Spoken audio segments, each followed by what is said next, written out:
Saan na ba ako ngayon? Trip ko lang na gumala.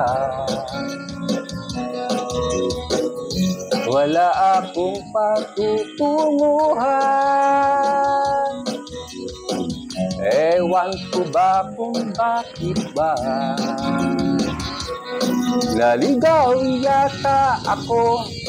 Alam ko dito lang, ngayon ko lang nalaman nag-iba na ang daan sa Ermita. Ermita! Yun! Good morning sa lahat dyan. Magandang tanghali. Nag-aalmusal dyan sa gabi bago pumasok. Eto na naman po tayo. Mag-u-start na naman tayo dito, no? At pakikita namin sa inyo kung gaano kaganda dito lang yan sa Laguna. Laguna, nang ito ay marating ko.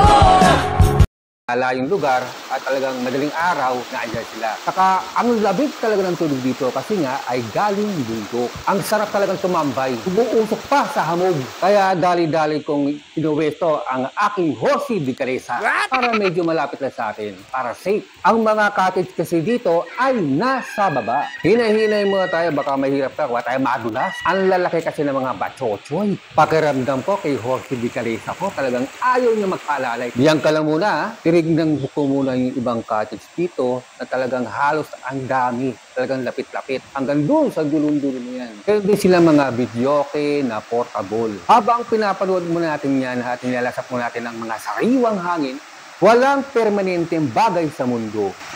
Dahil sa bawat segundo, minuto at oras, lahat ay pwedeng magbago. Sa palagay ninyo, real talk yan.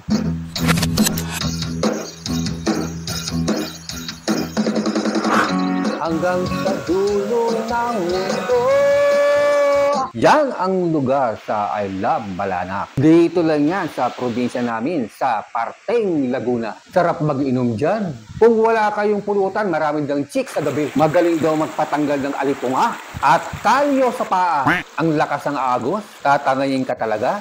Nakakailang naman dito pag mag-isa ka lang, wala kang kausap, halos agos lang ng tubig at huni lang ang naririnig mo dito.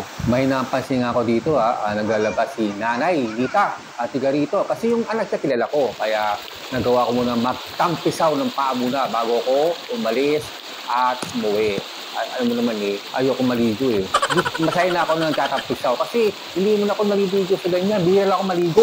Eto, nakita ko nga meron pala silang mga short order. Pero daw, hindi daw nagbubukas. Depende daw kung pag daw meron mga okasyon. Lalo siguro mga Sabado o Linggo. Kamayan dito nagdadala na sila ng mga pulutan o mga pagkain kasi nga ay malayo sa bayan. Bye! Hanggang sa dulo ng Balanak!